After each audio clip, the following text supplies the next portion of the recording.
Huntington est un brodélien. Il vous dit quoi? Il n'y a pas de civilisation mondiale. Jusque-là, moi je signe. Deuxièmement, il faut éviter ceux qui veulent la civilisation mondiale, donc les hommes de Davos. Alors l'homme de Davos, c'est Pascal Lamy, par exemple. C'est un homme déraciné, déculturé, qui est pour Huntington une menace. Troisièmement, il y a dit les facteurs idéologiques de conflit descendent. Ceux qui montent, ce sont les facteurs identitaires. Donc, n'allez pas chercher les identités des autres. Donc, l'islam, c'est la formule de Huntington. Les frontières de l'islam sont des frontières de sang. Ne vous en approchez pas. D'où son opposition à toutes les guerres américaines, lui et tous les siens. D'ailleurs, son principal second, enfin, qui était d'ailleurs pas son élève direct, c'est Muraviec, un Français, qui a été viré des think tanks américains pour avoir critiqué quoi? L'Arabie Saoudite. Les néoconservateurs, eux, sont des croisés de l'économie de marché. Eux, ils veulent, parce que pour eux, l'économie de marché passe par la démocratie et le multiculturalisme. D'où la phrase de Wesley Clark, il n'y aura plus d'État homogène culturellement en Europe. Et c'est donc étrange. Quand vous rapprochez des cultures qui n'ont rien à se dire, et qu'on vous dit de ne pas le faire pour éviter le choc des civilisations,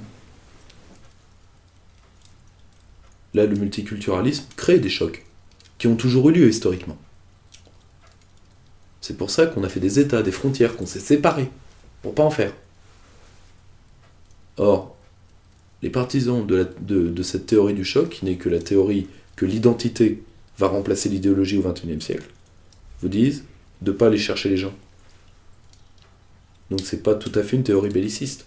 D'autre part, c'est une théorie qui est tenue par ce qu'on pourrait appeler des souverainistes très à droite américains, qui ne sont doublés que par exemple mes camarades paléoconservateurs, qui eux les critiquent pour une raison. Parce que pour eux, l'Amérique qui doit être sauvée, c'est le rêve américain. Alors les paléoconservateurs, eux, ont une définition beaucoup plus sudiste de l'identité américaine. Mais ça, c'est un débat interne aux États-Unis. Donc si vous voulez, le multiculturalisme crée de la violence. Qu'un pays soit multiracial, c'est pas le problème. La France a toujours été, les Antilles étaient françaises avant Nice. L'avant-garde de la République, c'est la Polynésie. Notre avant-garde dans le Pacifique au XXIe siècle, ce sont nos frères de Polynésie. Donc le problème, il est absolument pas là. Mais absolument pas là. La seule chose qu'il faut être monoculturel. Avec des enracinements par palier. Je suis français parce que polynésien, je suis français parce que breton, je suis français parce que... Là encore, il faut rétablir des médiations. Ça nous ramène à notre discussion sur le jacobinisme. Voilà, c'était quelques leçons que je voulais tirer de cet attentat.